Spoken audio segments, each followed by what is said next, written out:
चलिए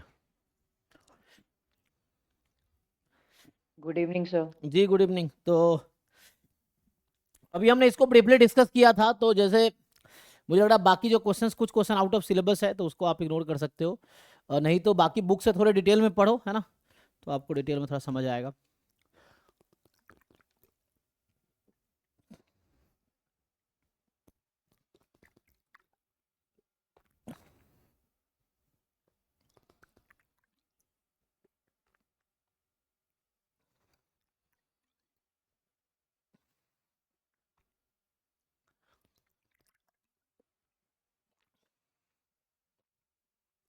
तो अभी तक हमने 13 कंप्लीट किया है। फिर इधर 5 और 6 है ना। अब 1 से स्टार्ट करता हूँ, तो 1 2 3 4 कंटिन्यूस कराऊंगा। तो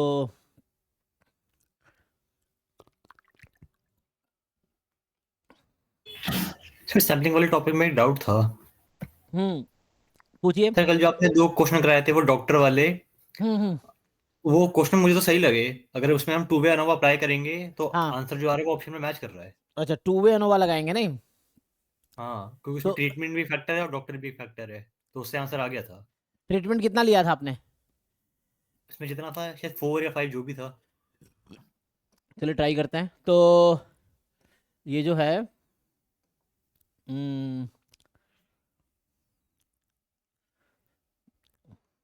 ये था ना। हाँ, क्वेश्चन नंबर क्या था? 12 और 13। 12 13 ना। अच्छा, ठीक है। तो इसमें आप कह रहे हैं कि 12 में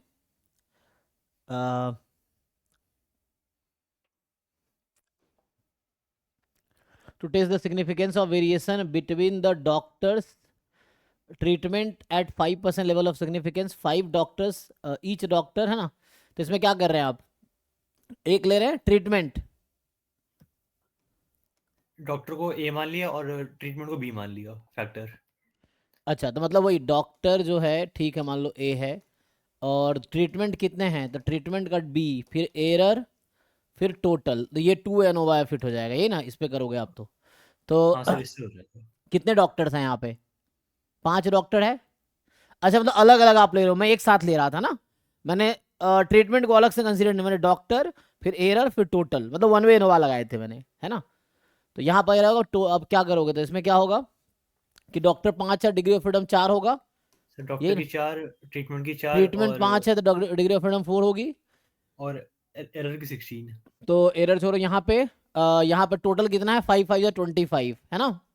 अच्छा, तो मतलब यहाँ पे 2 वे इनोवा फिट करना था कि 5 डॉक्टर है और 5 ट्रीटमेंट है, तो मैं तो 25 मान लिया, टोटल सिर्फ डॉक्टर कंसिडर किया था।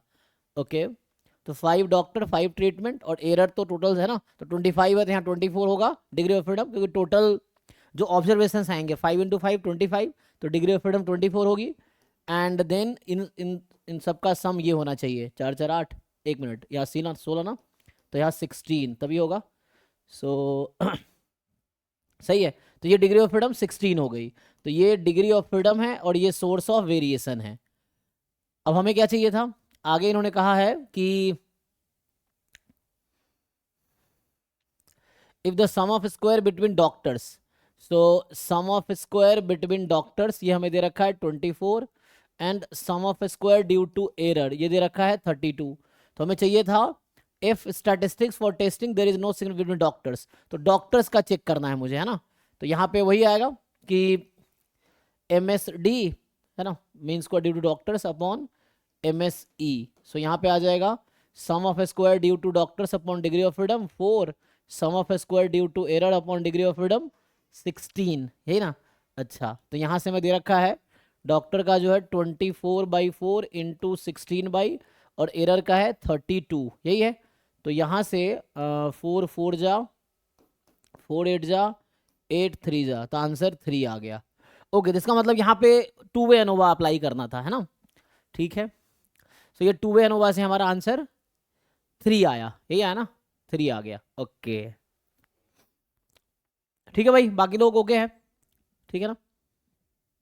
एंड अगर मैं इसी तरीके से हम लोग सॉल्व करें 13। इसमें 5 इंटू 4 20 आ जाएगा DF।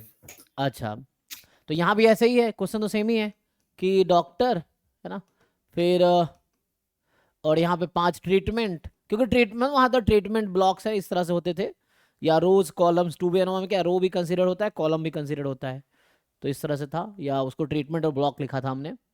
तो doctors, treatment, error and then total. तो इसमें जो आएगा कि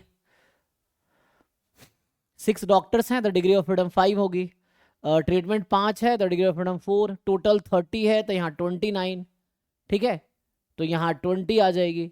ओके, अब आपको क्या चाहिए, degree of freedom of variation of error, error का डिग्री ऑफ फ्रीडम क्या है ना, अच्छा तो एरर का ही पूछ रही है ना, तो ये 20, तो 20 आंसर है। ओके, फिर ठीक है ना, तो कल आई थिंक उसमें लगता है मैंने 1 बाय रो लगाया था, आंसर नहीं आ रहा था, तो यहाँ पे आपको जो कि है ना, डॉक्टर्स अलग एक फैक्टर है और ट्रीटमेंट अलग है, तो दोनों को अलग अलग कंसीडर करके आप आंसर निकालो, ठीक है, तो इससे आ जाएगा।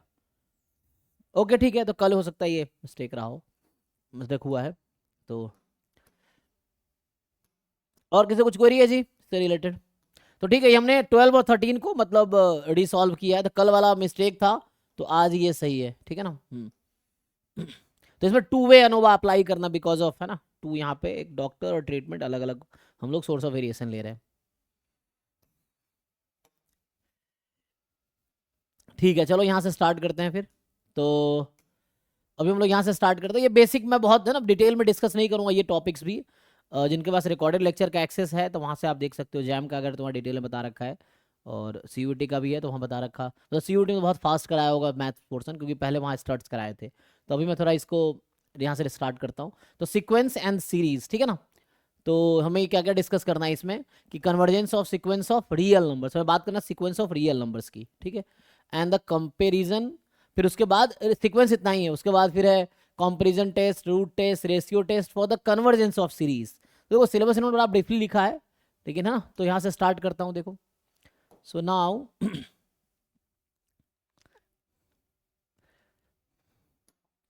तो हम लोग बात करते हैं सीक्वेंस एंड सीरीज।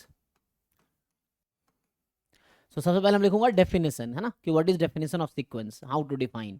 तो आप कैसे डिफाइन करेंगे सीक्वेंस को, तो अगर मैं सीक्वेंस को डिफाइन करूं तो सीक्वेंस का जो डेफिनेशन है कि अ फंक्शन, है ना, f from n to r defined as fn is equal to an is called sequence, है ना। So sequence means infinite sequence, अगर कुछ नहीं लिखा तो सीक्वेंस में इन्फिनाइट सीक्वेंस, ये सिंपल मैंने ऐसे लिख दिया कि एक फंक्शन है जिसका डोमेन नेचुरल नंबर है, कोडोमेन, ये रियल सीक्वेंस का हालांकि डेफिनेशन है ना, ये है रियल सीक्वेंस की डेफिनेशन या सीक्वेंस ऑफ रियल नंबर्स की डेफिनेशन है कि ये एक फंक्शन है n टू r, जिसको हम कैसे डिफाइन कर रहे हैं, fn बराबर an, है ना। तो आपको याद होगा, आप ऐसे लिखेंगे, सो दैट इज, अगर मैं इसको लिखूं तो n को 1 रखूंगा तो इमेज बनेगी a1, 2 रखेंगे a2, 3 रखेंगे a3, फिर a4, this will keep running, क्योंकि डोमेन तो नेचुरल नंबर है। तो ऐसा है, मतलब ये आपका नेचुरल नंबर, इसको आप मैप कर रहे हैं, ये f है, इसको मैप कर रहे हैं रियल नंबर में, तो 1 2 3 4 डॉट डॉट, तो 1 is mapping to a1, 2 is mapping to a2, 3 is mapping to a3, a4 and this will keep running, ठीक है। सो ये सिंपल एक सीक्वेंस का डेफिनेशन है, सीक्वेंस एक फंक्शन है नेचुरल नंबर से रियल नंबर में एंड डिफाइन लाइक दिस, ठीक है। अब सीरीज क्या होता है, तो अगर मैं सीरीज को डिफाइन करूं तो रियल सीरीज, है ना, मतलब series of real numbers, real sequence बोलो या सीक्वेंस ऑफ रियल नंबर्स, है ना, सीक्वेंस ऑफ रियल नंबर्स, ये वही बात है, कोई भी एक टर्म लिखो, सीक्वेंस ऑफ रियल नंबर या रियल सीक्वेंस, यहाँ भी लिखो अगर मैं डिफाइन करूं, so what is definition of series of real numbers, इसका क्या डेफिनेशन है। सो सीरीज ऑफ रियल नंबर्स, है ना, तो सीरीज हमेशा सीक्वेंस के थ्रू डिफाइंड होगा, मतलब सीरीज सीक्वेंस पे डिपेंडेंट है, ऐसा समझो, है ना, क्योंकि सीरीज के बैकग्राउंड में सीक्वेंस चल रहा होता है। तो इसमें क्या होगा कि मान लो इफ, जैसे हम लोग ऐसा लिखते हैं नोटेशन, an, सिर्फ इतना लिखेंगे या आगे लिख भी सकते हो, सो an, सो ये जो लिखा हुआ है ना, ये कहने का मतलब, ये जो मैंने लिखा है इसको आप ऐसा भी लिख सकते हैं, an n from 1 to infinity, और नहीं लिखोगे n फ्रॉम 1 टू तभी मतलब वही रहेगा, ठीक है ना। सो ये है एक्चुअली इसको सीक्वेंस है। तो if an be sequence of real number, sequence of real number then an expression, है ना, क्या, so जो मैथमेटिकल एक्सप्रेशन है, मैथमेटिकल एक्सप्रेशन क्या लिखेंगे, a1 plus a2 plus a3 dot dot dot, ये जो एक्सप्रेशन है इसका नाम सीरीज है, ये नहीं कि टोटल जो आएगा वो सीरीज है, ऐसा नहीं है, ये एक्सप्रेशन को हम सीरीज बोलते हैं। This is called a series of real number, series of real number corresponding to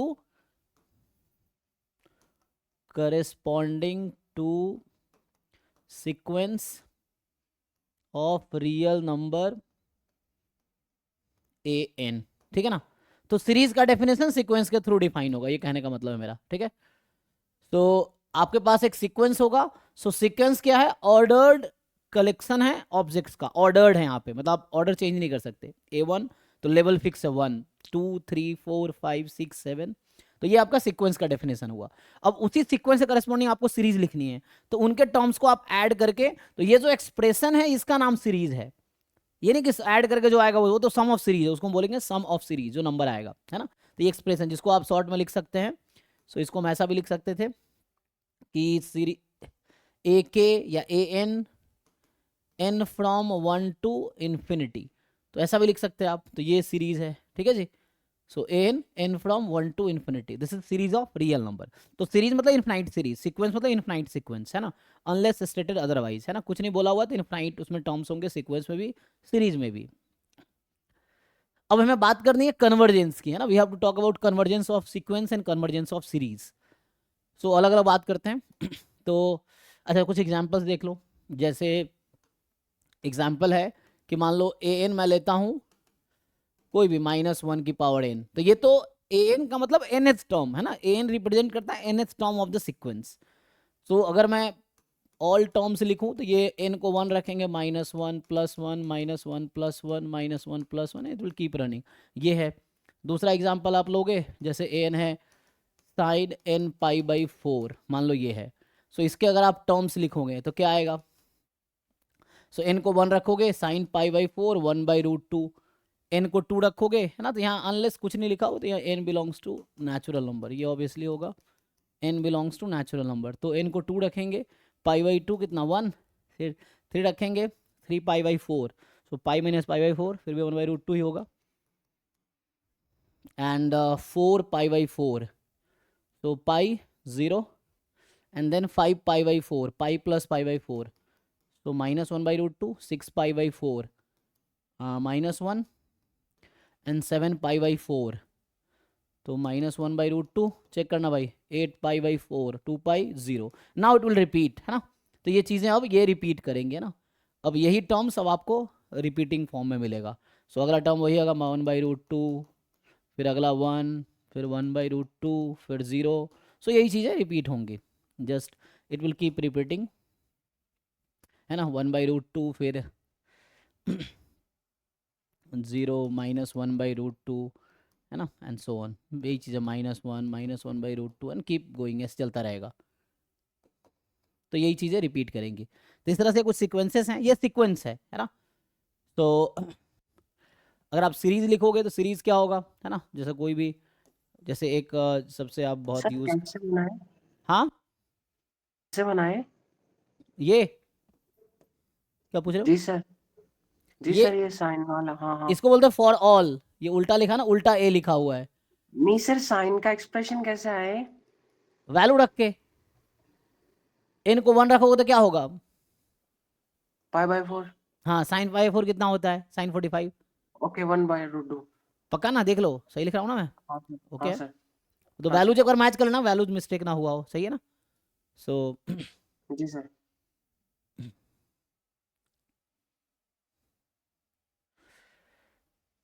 ठीक है, वैल्यूज अगर मैच करना, आप लोग n को 1 रखा, फिर n को 2 रखा, फिर n को 3 रखा, टर्म्स निकाल रहे ना, ये कर रहे हैं। सीक्वेंस का मतलब ये है a1 a2 a3, n को 1 रखेंगे पहला टर्म, n को 2 रखेंगे दूसरा टर्म, n को 3 रखेंगे तीसरा टर्म, एंड सो ऑन, ये चलता रहेगा, है ना। तो इस तरीके से ये से ये 1/n है ना। तो इसमें भी अगर इसके सारे टर्म्स लिखना चाहोगे तो 1, 1/2, 1/3, 1/4, 1/5 एंड सो ऑन, ऐसे चलता रहेगा, ठीक है। और भी जैसे मान लो एग्जाम्पल है 1/n² या 1/2 की पावर n, है ना। तो इसके करस्पॉन्डिंग जो इसके टर्म्स होंगे, n को 1 रखेंगे, 1/2, 1/2², 1/2³। तो ये सब सीक्वेंसेस हैं। करस्पॉन्डिंग सीरीज लिखोगे तो इसका जो ये सीक्वेंस है ना, अब सीरीज an, तो ये सीरीज होगा corresponding to this n from 1 to infinity। तो ये होगा -1 की power n, n from 1 to infinity। ये इसका सीरीज है। इसके करस्पॉन्डिंग सीरीज लिखोगे, है ना, ये सीरीज लिख रहा हूँ मैं, तो सीरीज होगा दिस, तो ये होगा sin nπ/4 n from 1 to infinity। ये एक्सप्रेशन सीरीज है। फिर इक्वल टू जिस नंबर के बाद आएगा वो सम ऑफ सीरीज होगी, ठीक है ना। so that is a number is a sum of series, ठीक है। so this expression is a series and so on। यहाँ भी लिख सकते हैं ऐसे ही आप, है ना। तो जैसे x से करस्पॉन्डिंग सीरीज लिखोगे तो क्या है, वही होगा सीरीज 1/n। इसको ओपन करोगे यही 1 + 1/2 + 1/3 + 1/4 डॉट डॉट डॉट, ये चलेगा, है ना, n फ्रॉम 1 to infinity। इसका भी ऐसे ही लिख सकते हैं, ठीक है। तो वैसे आप बना सकते हो, ठीक है। नाउ तो ये तो सीक्वेंस है एंड करस्पॉन्डिंग सीक्वेंस से करस्पॉन्डिंग टर्म्स को ऐड करके जो एक्सप्रेशन आएगा वो आपका सीरीज है। And what about convergence? So convergence का क्या मतलब है ना। Convergence of sequence of real number, sequence of real number. हम कब बोलेंगे कि जो सीक्वेंस ऑफ रियल नंबर है वो कन्वर्जेंट है ना। So sequence of real number convergent कब बोल सकते हैं? सो जैसे अब इसका अगर मैं डेफिनेशन लिखूं, सो मान लो ऐसा लिखूं, सीक्वेंस ऑफ रियल नंबर, ठीक है, an is an converges to a real number. मान लो लिमिट l है, लिमिट होगा एक्चुअली ना। तो limit l if and only if, है ना। तो यहां मतलब तो एक्चुअली यही है, मैं अगर लिखाऊं तुम्हें, इसका मतलब limit n tends to infinity an is equal to l, ठीक है। यहां पे ये मतलब, इसको फर्दर अगर लिखना चाहो तो फर्दर ये होगा कि if and only if for all epsilon more than 0 there exist a natural number n0 या m, जो भी तुम्हें समझ आता है, k समथिंग, है ना। so there exists a natural number, there exists a natural number n0 belongs to natural number such that an minus l is less than epsilon for all n more than equal to n0। तो ये mathematical form है, ठीक है। कि हम बोलेंगे an converse कर रही है रियल नंबर l पे, अगर an की लिमिट n टेंस इन्फिनिटी पे l होनी चाहिए, है ना। उसी का मैथमेटिकल फॉर्म दूसरा जो एब्स्ट्रैक्ट फॉर्म है वो ये है कि तुम कोई भी एप्सिलॉन चूज कर लो, पॉजिटिव ज़्यादा, कोई भी एप्सिलॉन ना, 1, 1/2, 1/3, 1/100 something, any epsilon you choose. So for any epsilon you will get one natural number n0 उस एप्सिलॉन के करस्पॉन्डिंग। अगर एप्सिलॉन को 1/100 दे रहा हूँ तो उसके करस्पॉन्डिंग मुझे कुछ n0 मिलेगा। मान लो 1 करोड़ एग्जाम्पल के लिए, कि अगर मैं एप्सिलॉन 1/100 दूंगा तो n0 मुझे 1 करोड़ मिलेगा। एंड इस तरीके से कि an माइनस l जो है वो लेस देन एप्सिलॉन होगी। कौन सा एप्सिलॉन जो आपने चूज किया था वो लेस देन एप्सिलॉन होगी, इसके बीच का डिफरेंस साइलेंस से कम होगा हर नंबर जो 1 करोड़ टर्म के बाद आएगा। तो ये कहना क्या चाहता है कि किसी भी एप्सिलॉन के लिए, मतलब every epsilon, not just one, for all. So हर, चाहे एप्सिलॉन तुम कुछ भी ले लो, हर एप्सिलॉन के लिए एक टर्म ऐसा तुम्हें मिलेगा जिसके बाद के सारे टर्म जो है ना लिमिट l के नेबरहुड में आ जाएगी। तो ये जो टर्म लिखा हुआ है ये मैथमेटिकली बोलते हैं neighbourhood. This is neighbourhood of number l, limit l का ये नेबरहुड है। इसका मतलब कि सीक्वेंस के सारे टर्म l के एप्सिलॉन नेबरहुड में होगा, ठीक है। ये मैथमेटिकल फॉर्म है जिसकी जरूरत नहीं पड़ेगी क्वेश्चन सॉल्व करने में, हम सारे क्वेश्चन इससे सॉल्व करेंगे, है ना। तो हमें अगर लिमिट निकालनी है वैसे इससे सॉल्व करेंगे, तो इसकी कोई ज़रूरत नहीं पड़ेगी हमें इस वाले डेफिनेशन की कोई क्वेश्चन सॉल्व करना, जस्ट डेफिनेशन है, ठीक है। अब आते हैं सीरीज ऑफ रियल नंबर की बात करते हैं, है ना। तो जैसे सीरीज ऑफ रियल नंबर की बात करूं, या अगर इसका एग्जाम्पल तुम देखना चाहो, फॉर एग्जाम्पल जैसे an है मेरे पास, है ना। तो यहाँ पे जैसे 1/n है, तो मैं बोलूँगा कि ये कन्वर्जेंट है कि नहीं है। तो सिंपल हम क्या करेंगे, लिमिट निकालेंगे, limit n tends to infinity an, है ना। So limit n tends to infinity 1/n, और 1/n कितनी हो गई 0।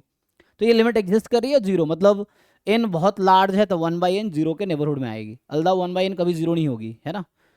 इस सीक्वेंस का कोई भी टर्म 0 नहीं है, लेकिन लिमिट 0 है बिकॉज n बहुत लार्ज होगा तो जो भी वैल्यू 1/n की होगी 0 के नेबरहुड में होगी, इसीलिए। सो ये है।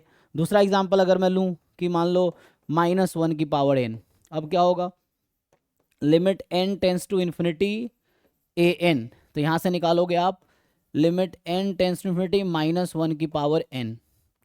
अब n मैं बहुत लार्ज लूँगा तो वैल्यू क्या आएगी, तो आपको लग रहा है अच्छा एक बार 1 आएगा एक बार -1 आएगा।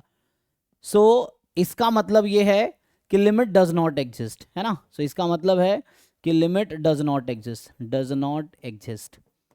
सो इससे ये समझ आया क्यों एग्जिस्ट नहीं करती है, क्योंकि लिमिट एग्जिस्ट करेगी तो वो नंबर यूनिक होनी चाहिए, that limit is a unique, है ना, सिंगल नंबर होनी चाहिए, दो अलग अलग नंबर नहीं। So limit must be unique, है ना।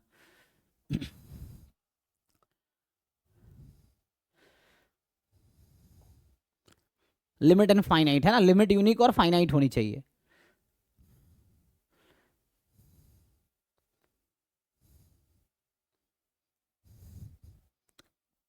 तो जैसे अगर मैं लिखूं इसके बारे में कि लाइक रिमार्क लिख देता हूं।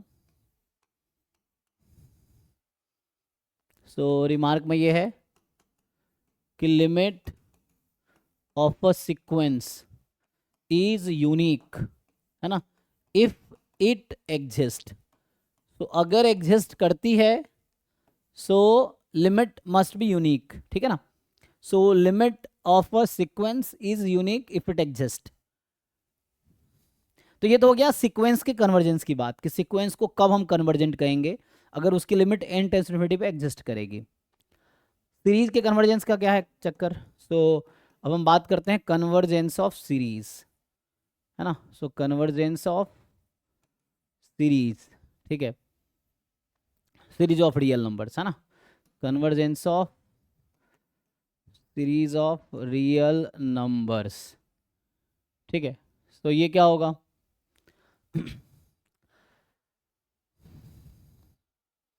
so a series of real numbers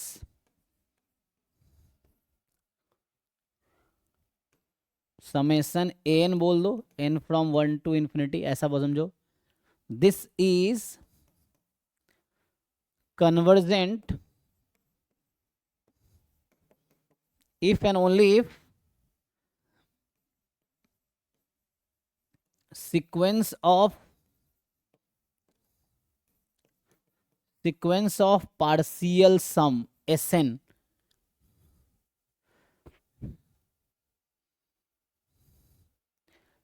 जो सीक्वेंस ऑफ पार्शियल सम जिसको हम Sn बोल रहे हैं, और Sn है क्या यहाँ पे, Sn एक्चुअली ये जो कैपिटल Sn लिख रहा हूँ अभी मैं, ठीक है, तो या स्मॉल Sn लिख लो कोई बात नहीं। सो यहाँ पे Sn जो है, जो इसका एक्चुअल मतलब है कि A1 + A2 up to An, ठीक है, ये है Sn, जहाँ पे Sn ये है, ठीक है ना। Sn का मतलब ये होगा दिस इज कन्वर्जेंट। तो ये इसका डेफिनेशन है कि हम बोलेंगे सीरीज कन्वर्जेंट है इफ एंड ओनली इफ ये वाली सीक्वेंस कन्वर्जेंट हो जाएगी तो सीरीज कन्वर्जेंट हो जाएगी। और इसका क्या मतलब है, तो इसको फर्दर अगर मैं लिखूं तो इसका मतलब if and only if limit n tends to infinity Sn जो है वो कोई नंबर आ जाए, मान लो स्मॉल s आ जाए, ठीक है ना, ये हो जाए। एंड इन दिस केस, है ना, और इन दिस केस क्या होगा, सो इन दिस केस ये जो स्मॉल s है आपके पास, small s is called sum of series, sum of series this n from 1 to infinity, तो इस सीरीज का सम होगा। देखो तो ये डेफिनेशन है सीरीज के कन्वर्जेंस का, कि हम कब बोलेंगे सीरीज कन्वर्जेंट है, अगर Sn कन्वर्जेंट है। देखो सीरीज के कन्वर्जेंस की डेफिनेशन सीक्वेंस के कन्वर्जेंस के टर्म में लिखा है हमने, है ना। यहाँ बोला था सीक्वेंस कब कन्वर्जेंट होगा, जब लिमिट एग्जिस्ट करेगी, है ना, ये है। तो यहाँ हमने बोला कि Sn कब कन्वर्जेंट होगी, जब Sn की लिमिट एग्जिस्ट करेगी, और Sn की लिमिट अगर एग्जिस्ट करेगी जो S आएगी that is the sum of the series, जो अक्सर पूछे जाते हैं आपसे, है ना।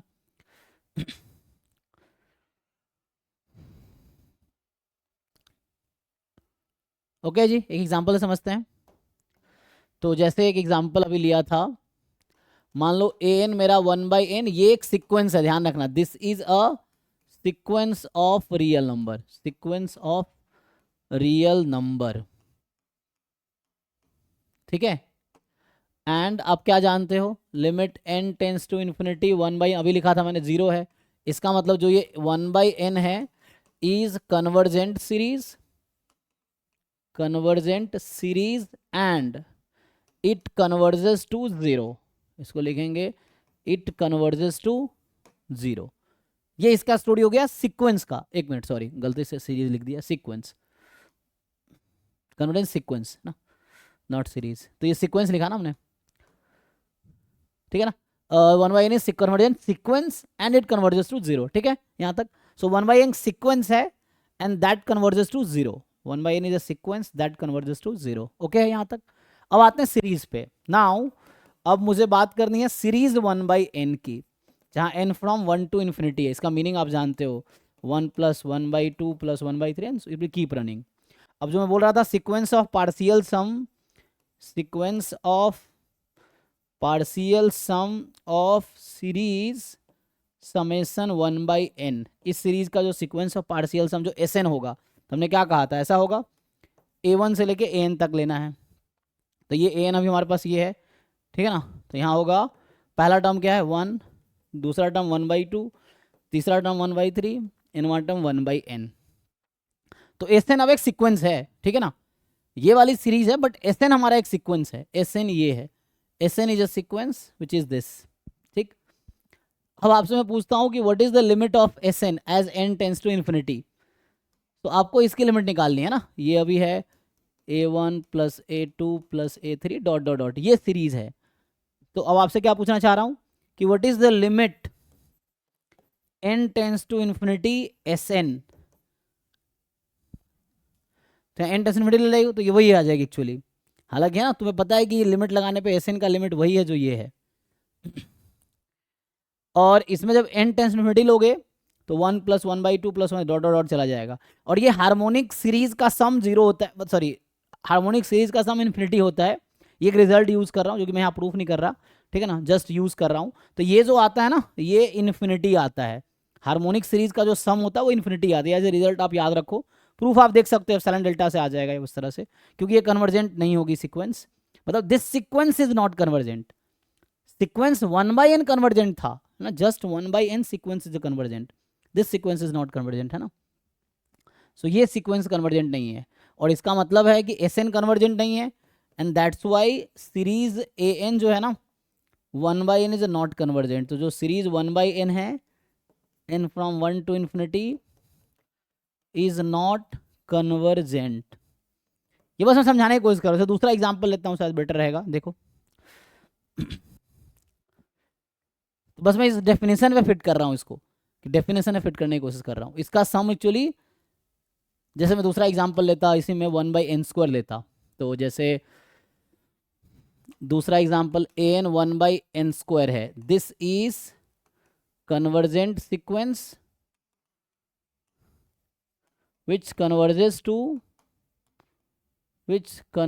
to 0, ठीक है। ये कन्वर्जेंट सीक्वेंस है 1/n², जो कि कहाँ कन्वर्ट कर रही है, 0 पे, ठीक है। And series 1/n, n from 1 to infinity, series 1/n², n from 1 to infinity, this is, और ऐसा क्यों हो रहा है कन्वर्ज 0, क्योंकि हम जानते हैं limit n tends to infinity 1/n² 0 होता है। तो ये सीक्वेंस 1/n कन्वर्जेंट, फिर सीक्वेंस लिखा ना, सीरीज लिखा है ना, कन्वर्जेंट सीक्वेंस विच कन्वर्ज 0। अब यहाँ सीरीज 1/n² की बात कर रहा हूँ, तो ये भी क्या होगा, कन्वर्जेंट होगा। अच्छा मुझे पता है कैसे कन्वर्जेंट होगा, जस्टिफाई करते हैं ना, कन्वर्जेंट बिकॉज, तो कन्वर्जेंट क्या है, कन्वर्जेंट सीरीज है। क्यों है, बिकॉज जो Sn यहाँ पे होगा, limit n tends to infinity Sn, sequence of partial sum, तो इसका मतलब है limit n tends to infinity 1 + 1/1² यही रहेगा, +1/2² 1/3 square and so on 1/n square. ये किसके इक्वल आता है जी लिमिट, ये वाली लिमिट?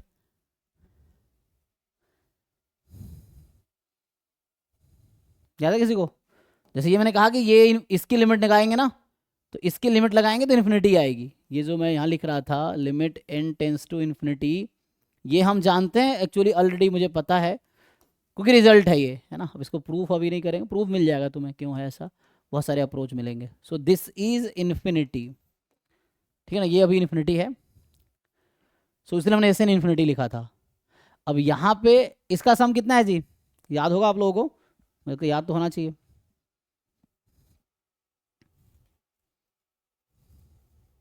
एनीवन? π²/6 जी, ठीक है। तो ये सीरीज का सम π²/6 होता है, रिजल्ट है। इसका भी प्रूफ तुम देख सकते हो, प्रूफ तो मैं नहीं करा पाऊंगा, but you can see how.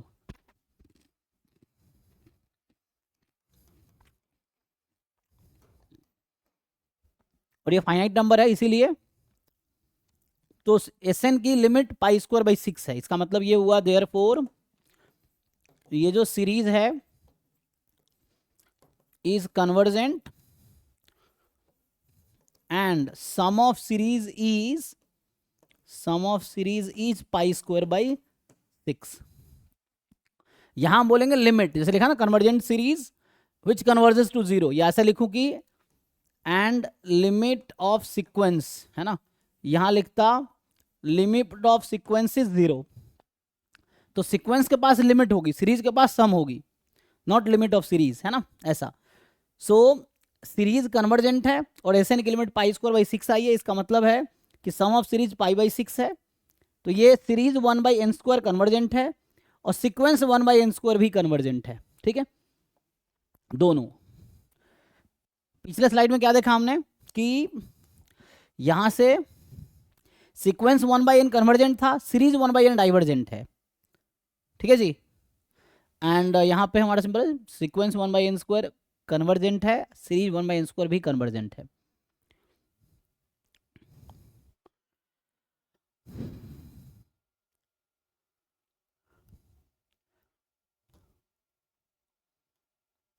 जैसे भी एग्जाम्पल की बात कर रहा था मैं,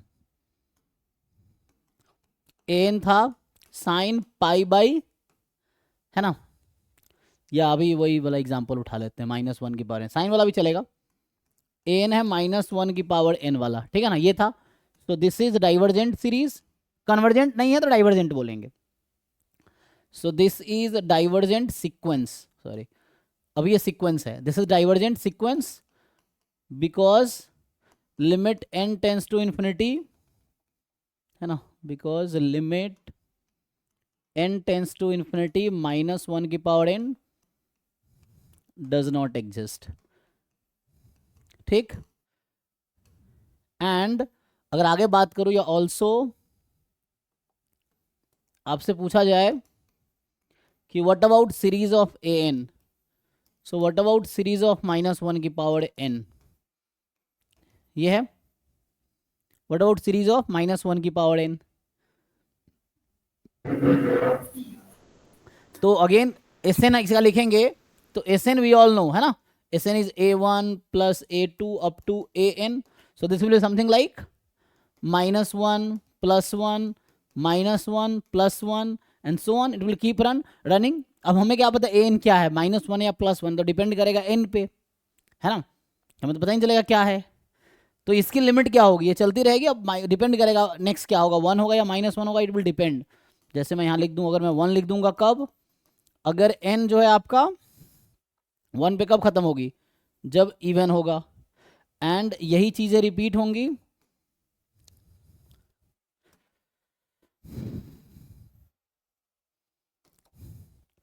सो this thing will repeat till -1, और ये -1 तक जाएगी कब,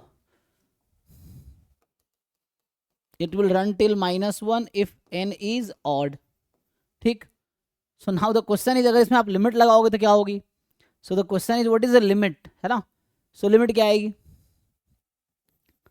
सो limit n tends to infinity Sn, ये कितनी आएगी। सो अगेन ये अगर इवन है तो ये सम 0 हो जाएगा, ठीक है ना।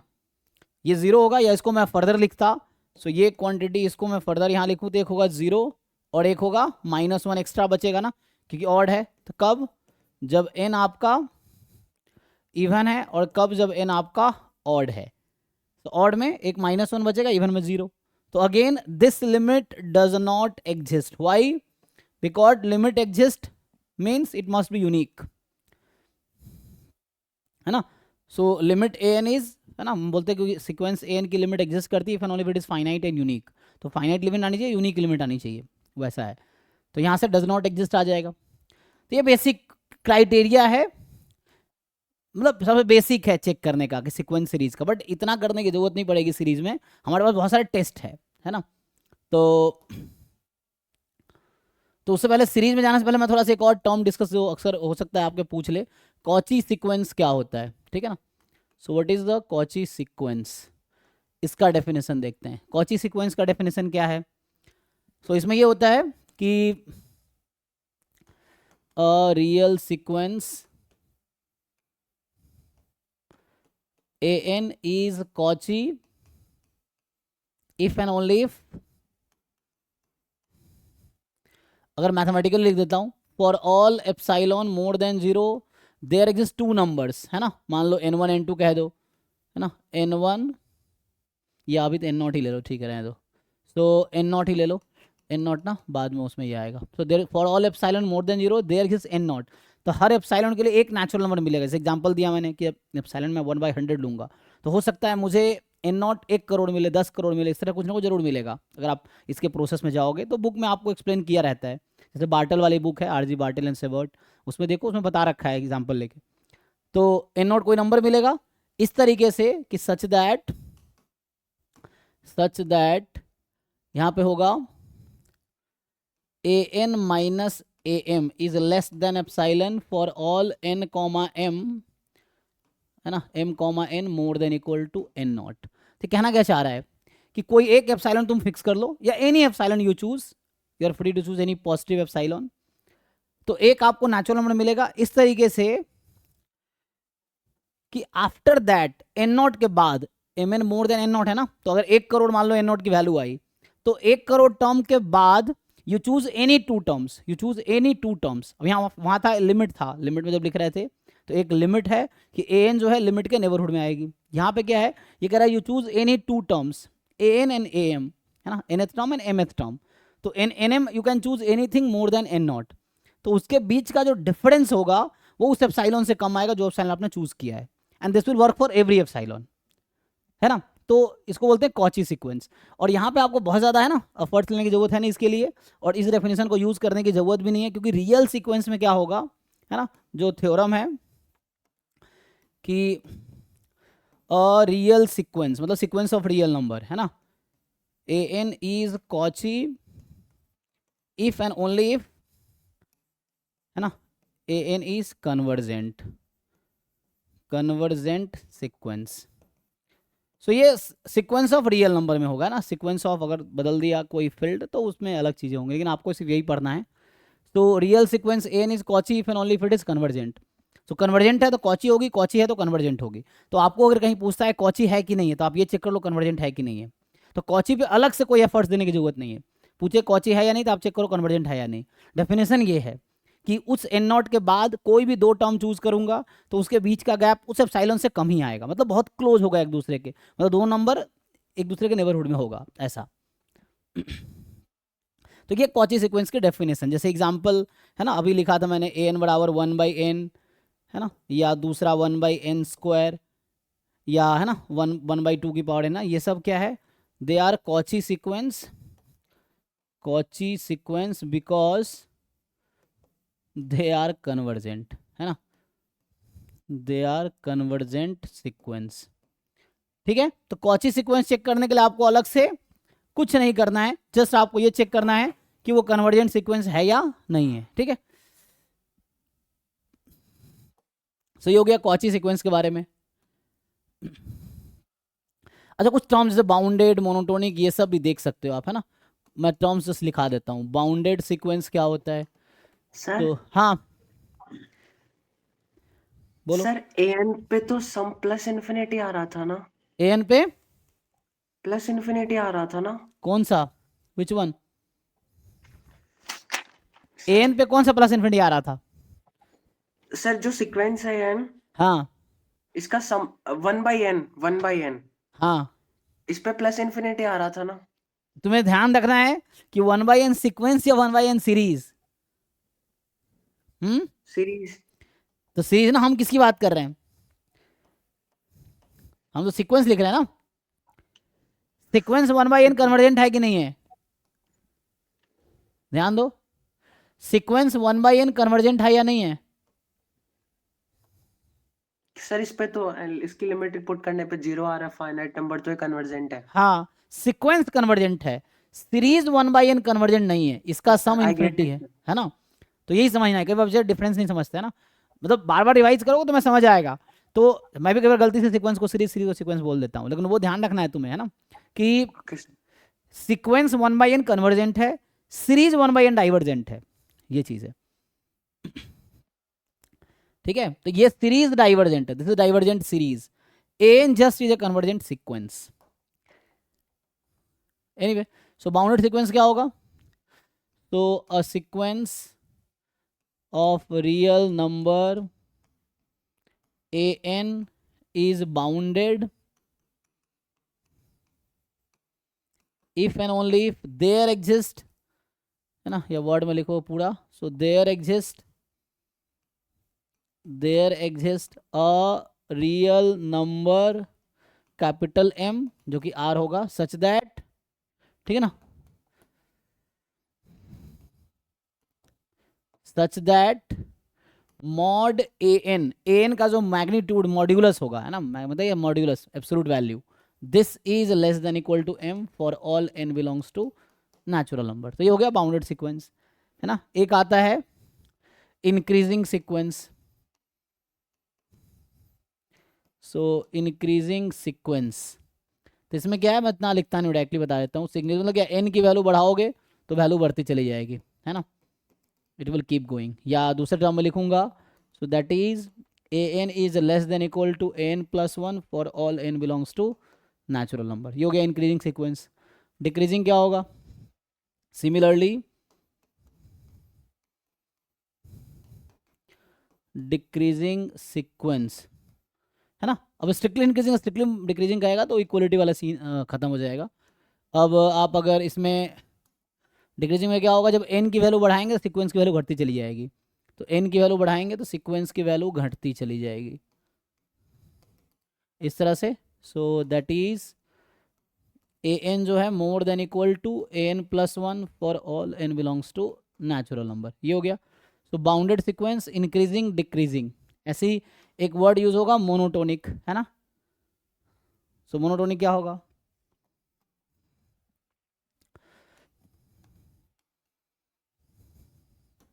तो यहां से आएगा मोनोटोन सीक्वेंस या मोनोटोनिक सीक्वेंस, वही बात है।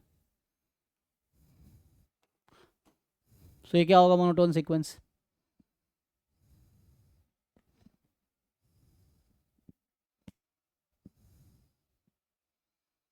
सो अ सीक्वेंस, है ना, an इज मोनोटोन या मोनोटोनिक, है ना। तो इस तरह से if and only if an is either increasing और डिक्रीजिंग, कोई एक ही होने चाहिए। तो मतलब कॉमन वर्ड है दोनों के लिए, इंक्रीजिंग है तब भी मोनोटोनिक, डिक्रीजिंग है तब भी मोनोटोनिक है। So a sequence an is monotonic if and only if an is either convergent और डाइवर्जेंट, ठीक है ना। सो यहां से आ जाएगा आइदर इंक्रीजिंग और डिक्रीजिंग, आइदर इंक्रीजिंग और डिक्रीजिंग, ठीक है। मतलब मोनोटोन है, तो एक मोनोटोन कन्वर्जेंस थ्योरम होता है, वो क्या कहता है जी? थ्योरम है जिसका नाम है मोनोटोन कन्वर्जेंस थ्योरम।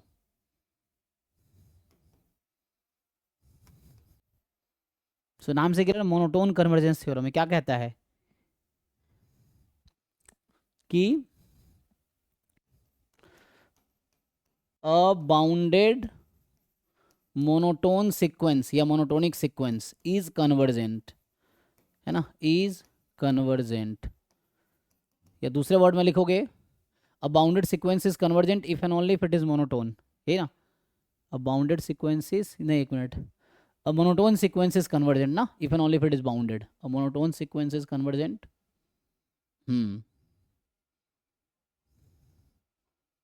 है ना, मोनोटोन सीक्वेंस होगा, that is a monotone sequence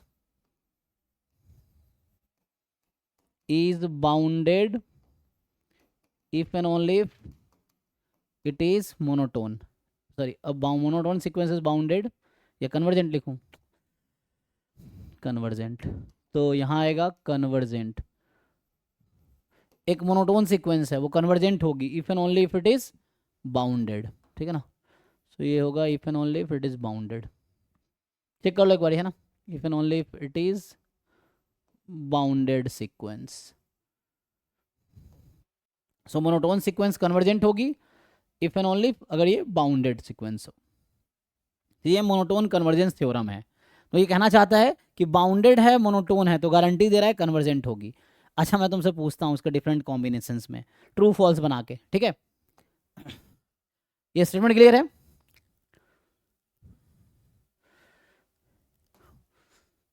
एक क्वेश्चन लिखता हूं, तुम्हें ट्रू फॉल्स बताना है ना, तो choose true statement,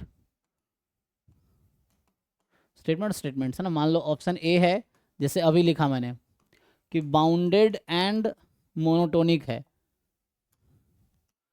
bounded and monotonic है, then it will be convergent.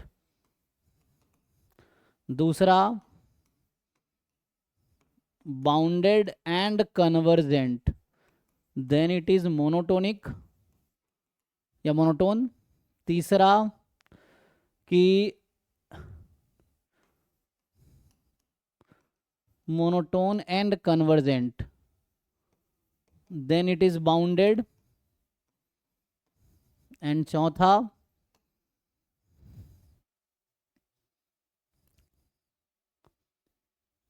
क्या रह गया, monotone and convergent, bounded convergent, और कुछ कॉम्बिनेशन बनेगा? Sir option C.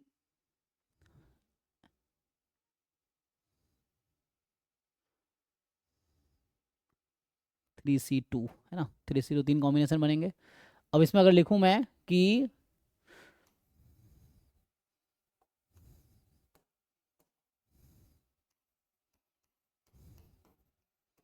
Monotonic implies bounded, सिर्फ इतना लिखूं मैं, या भी जस्ट बहुत सारे ऑप्शन बना देता हूं समझने के लिए। ई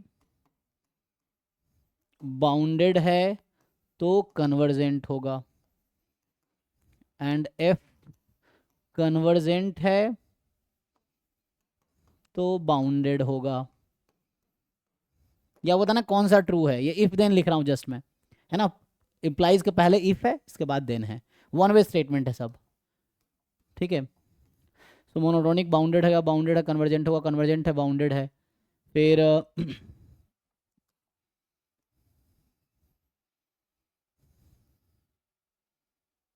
एक और लिख देता हूं, जी कन्वर्जेंट है तो ABCDEFG ना,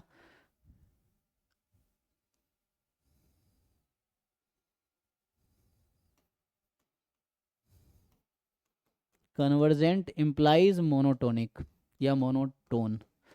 देख के बताइए, सो इनमें से कौन कौन सा स्टेटमेंट आपको ट्रू लग रहा है? कितने स्टेटमेंट लिखा है मैंने, है ना, 3 4 3 7 स्टेटमेंट लिखे हैं। आपको बताना इनमें से कौन कौन सा ट्रू है।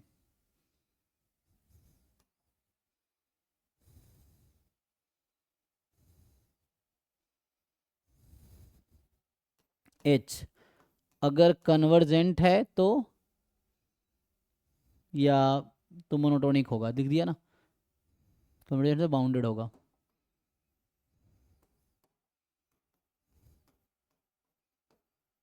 बाउंडेड है तो कन्वर्जेंट होगा, लिखा है, तो बाउंडेड है तो मोनोटोनिक होगा, ये लिख देता हूँ, बाउंडेड है तो मोनोटोनिक होगा, ठीक है। ओके ये अलग, अब 8 स्टेटमेंट हो गए ना, 2 क्वेश्चन ऐसे बना सकते थे हम। So there are 8 statement. आप पहले खुद से थोड़ा सा दिमाग लगा के अपने तरफ से जो ट्रू होगा, मतलब उसका आपको इंट्यूशन होना चाहिए, रीजन पता होना चाहिए क्यों, या प्रूव कर पाओ। फॉल्स है तो आपके पास काउंटर एग्जाम्पल होने चाहिए, है ना। अगर कोई फॉल्स है तो एक भी काउंटर एग्जाम्पल ढूंढ लोगे तो फॉल्स हो जाएगा। तो एक बार चेक करो और बताओ। सर ACF AC क्या है? ACF ट्रू है कि फॉल्स है? सर ए ट्रू ट्रू है। ए ट्रू है सर। ट्रू। एक साथ चेक कर लो पहले, है ना।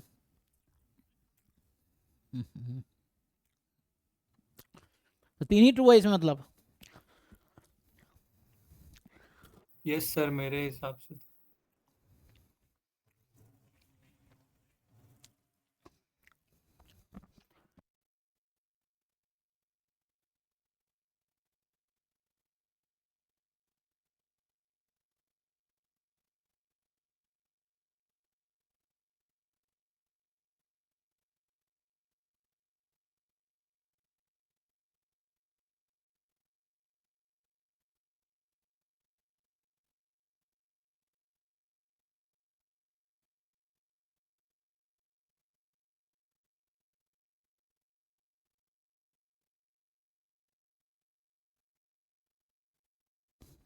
देखो तो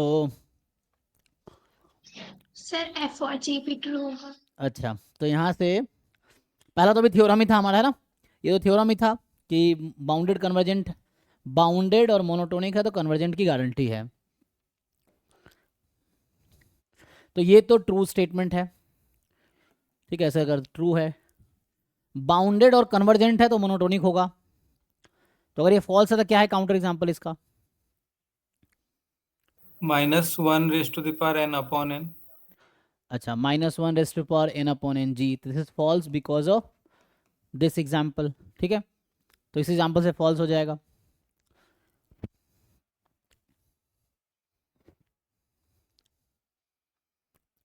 तो ये हमारा एक काउंटर एग्जाम्पल है, ओके। तो ये क्या है? बाउंडेड भी है, कन्वर्जेंट भी है, बट मोनोटोन नहीं है, ठीक है। ओके, मोनोटोन और कन्वर्जेंट है तो बाउंडेड होगा। मोनोटोन भी है और कन्वर्जेंट भी है सर ट्रू होगा ना। है ना। ये तो ट्रू होगा। और इवन जैसे ये स्टेटमेंट है, कन्वर्जेंट इंप्लाइज बाउंडेड, इवन ये भी ट्रू है ना। अगर कोई कन्वर्जेंट है तो गारंटी देगा कि बाउंडेड है। सर G भी ट्रू है ना। अब आते हैं इससे पहले, अच्छा, कन्वर्जेंट है तो मोनोटोन होगा पक्का। जैसे यही, ये चेक करो, वही वही। सर फॉल्स है। यही वाला एग्जाम्पल है इसका, ये मोनोटोन नहीं है ना। ये फॉल्स है क्योंकि -1 की पावर n बाई n ही इसका एग्जाम्पल है। कि ये जो है कन्वर्जेंट है, जीरो पे कन्वर्ज करेगी, लिमिट लगाओगे आप तो, लेकिन मोनोटोन नहीं है ये ऐसा नहीं है कि इंक्रीज हमेशा कर रही है, हमेशा डिक्रीज, ये कभी इंक्रीज डिक्रीज इंक्रीज है ना। तो उसको मोनोटोन नहीं बोल, मोनोटोन मतलब जो हमेशा इंक्रीज कर रहा हो या हमेशा डिक्रीज कर रहा हो। तो ये इसका काउंटर एग्जाम्पल है, -1 की पावर n बाई n, यही काउंटर एग्जाम्पल है। सो तो ये फॉल्स है। अब आते हैं बीच में, मोनोटोनिक है तो बाउंडेड होगा, मोनोटोनिक है तो बाउंडेड होगा। फॉल्स है। कौन सा एग्जाम्पल लोगे? एन बराबर एन ही ले लो, ये एग्जाम्पल ले लो, है ना। सो यहाँ एक एन ये लिया, है ना, ये जैसे एन था। सो एन जो है मोनोटोनिक तो है, इंक्रीजिंग है, लेकिन बाउंडेड तो नहीं है। तो ये है, बाउंडेड है तो कन्वर्जेंट होगा, ये भी फॉल्स है बिकॉज -1 की पावर एन ही ले लो आप, ये बाउंडेड तो है लेकिन कन्वर्जेंट नहीं है, तो ये भी फॉल्स है। तो अब बचा हमारा चेक करना कौन सा, लास्ट। बाउंडेड है तो मोनोटोनिक होगा, इसकी भी कोई गारंटी नहीं है ना। बाउंडेड है तो यही यही एग्जाम्पल इसका भी है ना। तो यही एग्जाम्पल इनफ है। तो ये एग्जाम्पल से 3 ऑप्शन फॉल्स हो गया, देख लो। तो इस तरह से कुछ एग्जाम में थ्योरेटिकल क्वेश्चंस बना देते हैं, 4 ऑप्शंस होगा, अब आपको चेक करना होगा ट्रू है कि फॉल्स है, उसमें ये पूछा जाता है एग्जाम में। So every convergent sequence must be bounded, ठीक है। बाउंडेड में नॉट बी कन्वर्जेंट, है ना, यहाँ एग्जाम्पल्स आपके पास है। तो इस तरह के ऑप्शंस बना देगा, ठीक है। चलो थोड़ा आगे बढ़ते हैं। तो ये बस कुछ थ्योरेटिकल था। तो तो ये हो गया आपका सीक्वेंस का। तो सीक्वेंस में मेनली यही है कि आपको यही चेक करना होगा सीक्वेंस के, अगर मैं कुछ क्वेश्चंस कराऊं तो वैसे ही होंगे। असाइनमेंट देख लेंगे अभी हम। तो यहाँ पे टाइम है, खत्म हो गया, बचा ना। तो सीक्वेंस में और क्या है, एक और अगर मैं एग्जांपल लिखा जैसे कॉन्ट्रैक्टिव सीक्वेंस एक होता है, वो डेफिनेशन लिखा देता हूँ क्योंकि उसकी ज़रूरत कई बार पड़ जाती है। कॉन्ट्रैक्टिव सीक्वेंस, तो इसका क्या डेफिनेशन है कॉन्ट्रैक्टिव सीक्वेंस का?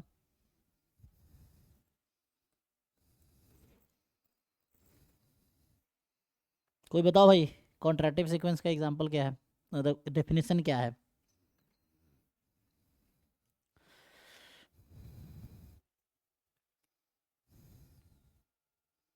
हम्म,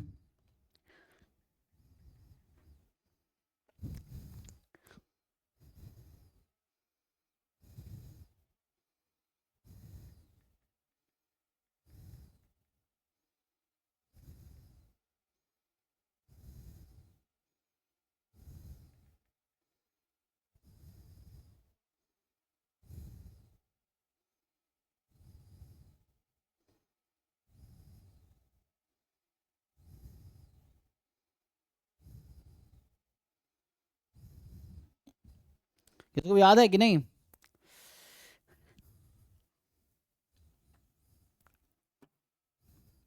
इसमें होगा कि अ सीक्वेंस ऑफ रियल नंबर, हम इसकी बात कर रहे हैं, an is contractive sequence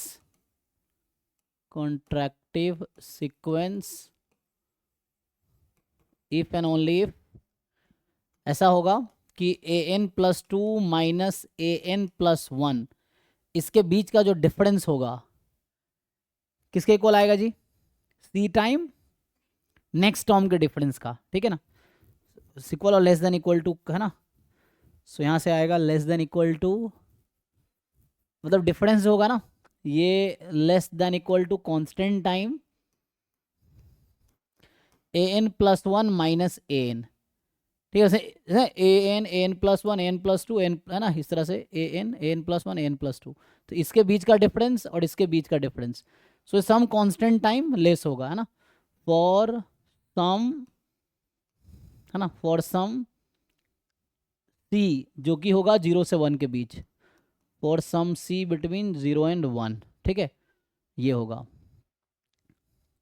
और यहाँ होगा for if and only for all n, है ना, n belongs to natural number this condition will hold. तो अगर इस कंडीशन को होल्ड करेगी so then it is a contractive sequence. तो थ्योरम ये है इसका, है ना। कभी ऐसा दे देगा आपको तो उसमें, तो इसका सिंपल सा थ्योरम है कि जो कॉन्ट्रैक्टिव सीक्वेंस है, contractive sequence is convergent sequence. So जो भी कॉन्ट्रैक्टिव सीक्वेंस होगा, मतलब जो भी सीक्वेंस इस कंडीशन को सेटिस्फाई करेगी वो कन्वर्जेंट होने की गारंटी है। और आपको पता है convergent if and only if Cauchy, तो कॉची भी हो जाएगी, ठीक है ना। तो जो भी सीक्वेंस इस फॉर्म पे फिट होगी वो हमारा कॉन्ट्रैक्टिव सीक्वेंस है। कुछ डाउट है जी? तो अभी बेसिक हमने डिस्कस किया कि सीक्वेंस क्या होता है, कुछ प्रॉपर्टीज देखें, कन्वर्जेंस का मीनिंग देखा है हमने, है ना, और बाकी ये देखा है। तो ये सीक्वेंस का थ्योरी मोरलेस इतना ही है, ठीक है ना। तो अभी नेक्स्ट क्लास में इसके आगे कंटिन्यू करूंगा। अभी कुछ क्वेश्चन अगर सॉल्व करना है, लिमिट उमिट निकालना होता है सीक्वेंस का, जैसे कुछ अगर बेसिक आपको पूछा जाए कि कुछ रिजल्ट्स हैं जो हम लोग यूज़ करेंगे, मान लो n tends to infinity 1 plus 1 by n की पावर n, इस तरह से मैं जस्ट एज अ रिजल्ट लिख देता हूँ, ठीक है ना। तो सम यूजफुल, है ना, लिमिट्स, आपको ये याद रखना है। जैसे आप लोग बताओ एल हॉस्पिटल रूल क्या होता है, मुझे लगता है बताने की जरूरत है। इंडिटरमिनेट फॉर्म क्या होता है सब पता होगा, जो लिमिट्स में था, ये आगे आएगा अभी डिफरेंशियल कैलकुलस पढ़ेंगे फिर से, तो ये सब पता होगा। तो इसमें लिमिट क्या आती है इसकी, कितना होता है ई, अगर यहाँ पे मान लगा दूँ x, कितना हो जाता है e की पावर x, एंड ऐसे कुछ limit n tends to infinity n की पावर 1 बाई n, ये 1 होगी। ये सब कुछ फॉर्मूला आप याद रख सकते हो जो आपको डायरेक्टली आप यूज़ कर पाओगे। फिर अगर और मैं कुछ लिखता, जैसे रिजल्ट्स बहुत सारे हैं, सो अगर मैं कुछ रिजल्ट्स आपको लिख के बताऊं, जैसे, ठीक है, ये तो लिमिट्स हैं। जैसे कुछ थ्योरम्स लिखता हूँ। जैसे थ्योरम क्या है,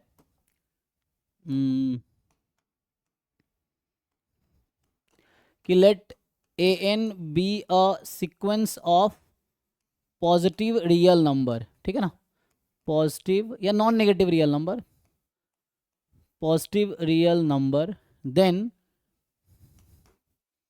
जैसे एक रिजल्ट होता है limit n tends to infinity a1 plus a2 plus a3, है ना, कॉची थ्योरम इसका नाम है, कॉची सेकेंड थ्योरम शायद, जो भी नाम है छोड़ो उसको, this. So arithmetic mean of terms of an जो होगा वो वही होगा जो आपका an का लिमिट होगा। दूसरा, इसका जो ज्योमेट्रिक मीन है उसकी लिमिट निकालोगे a1 into a2 into an। So geometric mean का अगर आप लिमिट निकालोगे सो वो भी वही आएगी जो an की, लेकिन ये कन्वर्जेंट होना चाहिए, है ना, तो an की लिमिट एग्जिस्ट करनी चाहिए तब हो जाएगा। एंड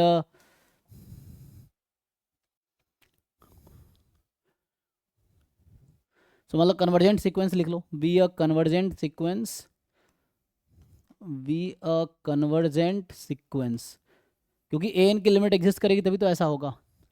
एंड तीसरा, limit n tends to infinity, harmonic mean क्या होता है इसका, n upon 1/a1 plus 1/a2 and so on 1/an, ये होता है ना हार्मोनिक मीन।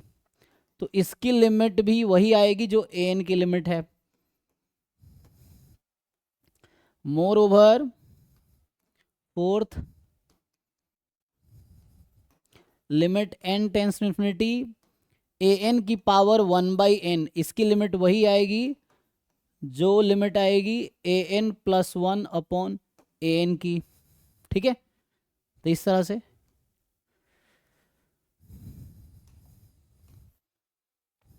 इसमें अगर पांचवा पॉइंट लिखूं कि if limit n tends to infinity an की पावर 1/n, अगर आपका मान लो क्या आ गया, दिस इज लेस देन 1, तो गारंटी है कि limit n tends to infinity an क्या होगी, 0। हालांकि बाद में सीरीज में भी आएगा, यही चीज़ है, यही है ना जी, रूट टेस्ट में ये यूज़ होता है। सो सिक्स्थ वाला जो होगा, अगर limit n tends to infinity an plus 1 upon an, ये अगर लेस देन 1 आता है, देन गारंटी है कि limit n tends to infinity an आपका 0 होगा, ठीक है।